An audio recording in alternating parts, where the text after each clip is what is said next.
ابو لہب ابو جہل سے لے کے دجال تک الکفر ملت واحدہ، کفر ختم کرنے کی کوشش کرے گا، اپنے منہوں کی پھونکوں سے اس چراغ کو بجھانے کی کوشش کرے گا۔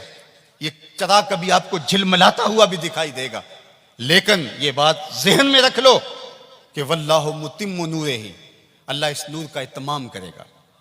اللہ اکبر، ولو کرہ الکافرون، کافروں کا سب کچھ ڈوب جائے، اتنا سرمایہ لگایا، مسلمان پھر ابھر گئے۔ منگولوں نے کیا کچھ نہیں کیا تھا، بغداد کو اجاڑ کے رکھ دیا، دریائے دجلہ کا بند توڑ دیا، انسانی کھوپڑیوں کے مینار تعمیر کیے گئے، 1.25 لاکھ لاشیں تہہ خانوں سے ہم نے نکالی، اور کوئی نہیں کہتا تھا کہ مسلمان اب دوبارہ اٹھ پائیں گے۔ لیکن ہے یا یورش تاتار کے افسانے سے، پاسباں کعبے کو مل گئے صنم خانے سے۔ ان اللہ یؤید ھذا الدین بید الرجل الفاجر، اللہ برے لوگوں سے بھی اس دین کا کام لے لیتا ہے۔ واللہ متم نورہ، وہ اس نور کو ہر صورت میں پورا کر کے دکھائے گا۔ یقین کا چراغ ہمارے ہاتھ میں تھما دیا، یہ چراغ کبھی بھی آپ کے ہاتھ سے نہیں چھوٹنا چاہیے کہ دین غالب ہوگا۔ هو الذی ارسل رسولہ بالہدی ودین الحق لیظہرہ علی الدین کلہ، اللہ تعالیٰ نے رسول کو حق اور ہدایت کے ساتھ مبعوث اس لیے کیا ہے کہ تمام ادیان پر دین اسلام کو غالب کرے گا۔ اگرچہ مشرکین کو ناپسند ہو، ساری ان کی محنت ڈوب جائے گی، ساری کمائی ڈوب جائے گی، اتنا سرمایہ کیا، یہ ٹیکنالوجی کے کھڑے کیے گئے پہاڑ، یہ خریدے گئے غدار، یہ کائنات کے اندر ان کے عالی دماغوں کی محنت، دسیسہ کاریاں، پھیلائے گئے جال، یہ سب ضائع ہو گیا۔ اور اسلام جب اٹھتا ہے تو پھر اسلام اٹھ کے کھڑا ہو جاتا ہے۔ واللہ متم نورہ، اللہ اپنے نور کو ہر صورت میں اس کا اتمام کرے گا۔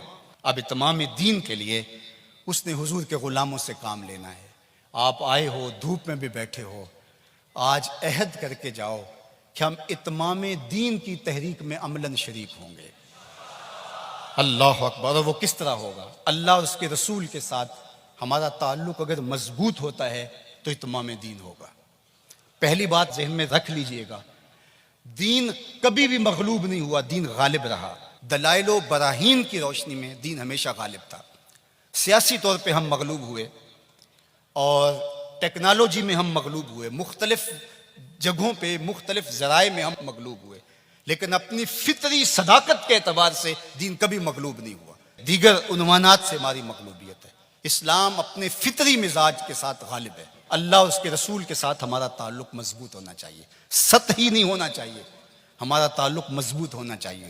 ہماری محبت نعروں تک محدود نہیں ہونی چاہیے، ہماری محبت صرف ہمارے لباس اور ہماری وضاحت تک محدود نہیں ہونی چاہیے، بلکہ محبت رسول کا تقاضا یہ ہے کہ ہماری روحیں بھی حضور کی غلام ہونی چاہیے، ہمارا جسم بھی حضور کا غلام ہو، ہمارا طرز زندگی، انداز معاشرت، اٹھنا بیٹھنا، رویے، شادی بیاہ، مرگ، سب کچھ حضور کی غلامی کے سانچے میں ڈلی ہو۔ دوسرا کام آپ نے جو کرنا ہے وہ کتاب اللہ سے ربط مضبوط کرنا ہے۔ جتنا مضبوط ربط قرآن سے قائم ہوگا، امت اوپر چلی جائے گی۔ صرف نعروں سے نہیں، صرف باتوں سے نہیں، میری گفتگو سے نہیں، اس اجتماع سے نہیں، آپ نے قرآن سے اپنے ربط کو مضبوط کرنا ہے۔ کوئی دن آپ کا نہ گزرے قرآن کے بغیر۔ ہم اپنے ابلاغ کو مؤثر بنائیں، اور یہ صرف مبلغین کے لیے ہی نہیں ہے، یہ ہر شخص ذمہ دار ہے کہ وہ حضور کے دین کے میسج کو آگے منتقل کرے۔ مؤثر تبلیغ کا انداز ہوگا تو اثر انداز ہوگا، اگر تبلیغ کا انداز مؤثر نہیں ہے تو وہ الٹا نقصان کا سبب ہوگا۔ اخلاق و کردار کی خوبصورتی ہر صورت کے اندر اس امت کو حاصل کرنی ہوگی۔ امت گر جائے، امت عروج پہ ہو، جس صورت کے اندر بھی ہیں، اپنی گفتگو کو، اپنے طرز زندگی کو، اپنے انداز معاشرت کو خوبصورت رکھیں گے اور ہمارا کردار بتائے گا کہ ہم حضور کے غلام ہیں، تو ہم چاہے ایک ہی فرد ہوں گے تو اس پیغام کو لے کر آگے بڑھ جائیں گے، لیکن لاکھوں بھی ہوں گے لیکن بدتمیز ہوں گے کردار کے اعتبار سے، رویوں کے اعتبار سے، اخلاقیات کے اعتبار سے، تو پھر کچھ بھی نہیں ہوگا، ہم ایک جھاگ کی طرح ہوں گے۔ تعلیم کا نظم امتوں کو کھڑا کرتا ہے، اور تعلیم کے ذریعے سے قومیں آگے بڑھتی ہیں، اور جہالت ہی قوموں کی بربادی کا سبب اور ذریعہ ہوتا ہے۔ اسی لیے دعوت المصطفیٰ نے اس سیکٹر کے اندر خاص طور پہ اپنے کام کو آگے بڑھانے کا آغاز کیا ہے، اس لیے کہ منبر و محراب کو اگر صالح افراد نصیب ہو جائیں جو دین کی روح کے مطابق ان تک پیغام پہنچا سکے تو یہ امت کھڑا ہوتے ہوئے دیر نہیں لگے گی۔ اسی طرح دوسرا کردار والدین کا ہے، تیسرا کردار معلمین کا ہے۔ امت سازی کے عمل میں یہ تین کردار انتہائی اہم ہیں، اور چوتھا کردار دور موجود کے اندر میڈیا کا ہے، جس سے ہم سر دست کوئی توقع نہیں رکھ سکتے، لیکن یہ تین کردار جو ہیں یہ انتہائی اہم ہیں، ان کرداروں کو ہمیں سنبھالنا پڑے گا۔ غلبہ دین کا شوق جنون کی حد تک ہمارے سینے میں موجود ہونا چاہیے، لیکن یہ بات ذہن میں رکھے کہ اگر ہم یہ نہیں کر پاتے تو ہمارے ذمے نہیں ہے، ہمارے ذمے جو ہے وہ کوشش اور محنت کرنا ہے۔ جب انسان یہ طے کر لیتا ہے کہ یہ میں نے کرنا ہی کرنا ہے اور وہ نہیں ہو پاتا تو وہ مایوس ہو جاتا ہے۔ اس لیے غلبہ اگر ہو جاتا ہے تو یہ بہت اچھی بات ہے، بلکہ میں نے یہ بات کئی دفعہ کہی ہے کہ ہمارا کام صفیں سیدھی کرنا ہے، اللہ امام کو بھیج دے گا۔ لیکن خود اگر ہم کہیں کہ ہم امام بن کے بھی ہم نے بیٹھنا ہے تو پھر گھر کا راستہ بھول گئے، ہم گھر جانے کی جلدی میں پھر ہم راستہ بھول جائیں گے۔ ادارۃ المصطفیٰ ایک مربوط فکر کا نام ہے، اس کے طے شدہ اہداف ہیں، لیکن یہ بات ذہن میں رکھیے گا کہ ہم ایک طوفان سینے میں رکھنے کے باوجود ایسی جلد بازی کبھی نہیں کریں گے جس سے ہمارا راستہ کھوٹا ہو جائے۔ ہم سمجھتے ہیں، اور اس وقت جو دکھ پھیلے ہوئے ہیں، امت جس درد میں مبتلا ہے، ایک وقت تھا اس زمانے میں ہم بھی کہتے تھے کوئی شہر دے لوگ بھی ظالم نے، کوئی سانو مرن دا شوق بھی ہے، وہ شوق فراواں مرنے کا سینے میں موجود ہے۔ لیکن آج میں یہ بھی کہنا چاہوں گا کہ اے اشک آہستہ بریز کہ غم زیادست، اے آنسو ہولے ہولے برسو غم زیادہ ہیں، اے شمع آہستہ بسوز کہ شب دراز است۔ رات بہت لمبی ہے، رات بہت تاریک ہے، اس شمع کو بچا بچا کے جلانا ہے، کہیں بجھ نہ جائے یہ چراغ اور باقی آدھی رات اندھیرے میں ڈوب جائے۔ اگر تم چراغ ہدایت ہو، اگر تمہارے دم سے اجالے ہیں، اگر تمہاری وجہ سے اللہ کی مخلوق خیر کی راہوں کو اختیار کر رہی ہے، اگر تم امت کی ضروریات کو سمجھنے کی صلاحیت رکھتے ہو تو پھر ہولی ہولی جلو، اس لیے کہ شب دراز است، رات بہت لمبی ہے، اس لیے ہولے ہولے آہستہ آہستہ منزل کی طرف بڑھتے جاؤ۔ ہاں اٹھنے والا قدم رہے منزل کی طرف، چونٹی کی چال پہ بھی چلو گے تو منزل پہ پہنچ جاؤ گے۔ امت کے تصور کو ہمیشہ اجاگر رکھنا، حضور کی امت بن کے رہنا۔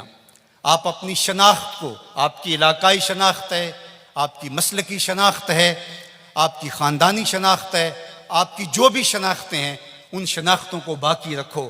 میں ان شناختوں کا انکار نہیں کرتا، لیکن آپ کا تعارف امت کے حوالے سے آگے بڑھنا چاہیے، اور امت یہ ایک آفاقی تصور ہے کہ جو آپ کو کھڑا کر دے گا اور آقا کریم علیہ السلام کی تسکین قلب کا سبب اور ذریعہ بنے گا۔ جب علماء مشائخ ایک دوسرے کے جبے ادھیڑ رہے ہوتے ہیں، منبر رسول جو حضور کا دیا ہوا ہوتا ہے اس پہ ایک دوسرے کو کافر کہہ رہے ہوتے ہیں، اور کسی کو کافر کہنے پہ جشن منا رہے ہوتے ہیں، اور ان کی پگڑیاں ادھیڑ کے اس کی دھجیاں بکھیر رہے ہوتے ہیں اور اس پہ رقص کر رہے ہوتے ہیں، گنبد خضرا میں رسول اللہ کو کتنی تکلیف ہوتی ہوگی۔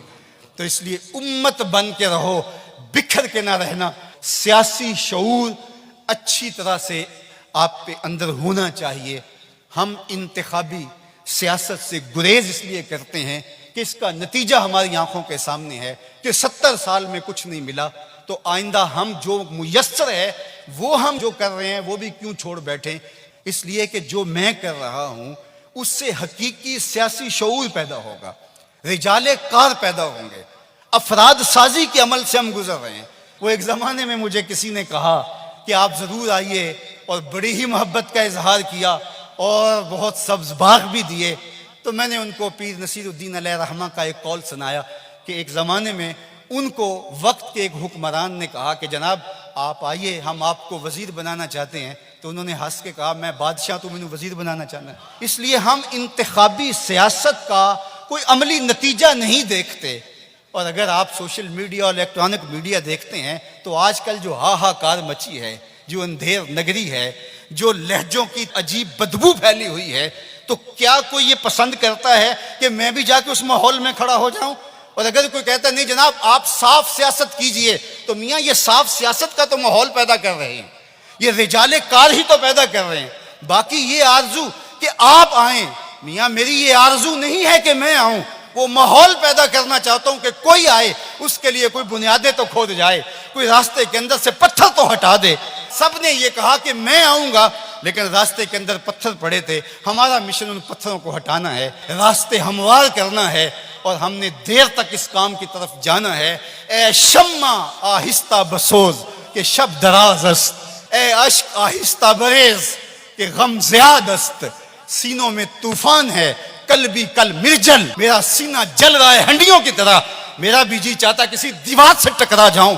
ان حالات میں کیا کوئی دیکھ سکتا ہے کہ رسول اللہ کی امت کاٹی جا رہی ہو، بچے ذبح کیے جا رہے ہو فلسطین میں، کشمیر میں، لیکن کیا اس کا علاج میرے پاس سیاست کے میدان میں چھلانگ لگا دینی ہے، جہاں ٹانگیں تڑوا بیٹھوں اور جو میسر ہے وہ بھی نہ کر سکوں؟ میں جو کرتا ہوں میں شعوری طور پہ کھڑا ہوں، میں جہاں کھڑا ہوں دلیل سے کھڑا ہوں، میں جہاں کھڑا ہوں میں پورے تیقن کے ساتھ کھڑا ہوں، منزل اور ہدف میری نگاہوں کے سامنے ہے، میں آہستہ آہستہ بڑھتا چلا جاتا ہوں، لیکن منزل کی طرف میری سیر ہے۔ ہمارا نرم رو قاصد پیام زندگی لایا، ہمارا نرم رو قاصد پیام زندگی لایا، خبر دیتی تھی جن کو بجلیاں وہ بے خبر نکلے۔ تو ہم بجلی کی طرح کوند کر کے ہم شعلہ نہیں بنیں گے، ہم شمع بنیں گے۔ لوگ کہتے ہیں شعلہ بن جاؤ، شعلہ بننا بھی یہ آگ کا مزاج ہے، اور شمع بننا بھی آگ کا مزاج ہے، لیکن ہم شعلہ بننے کا مزاج نہیں رکھتے، ہم شمع بننے کا مزاج رکھتے ہیں۔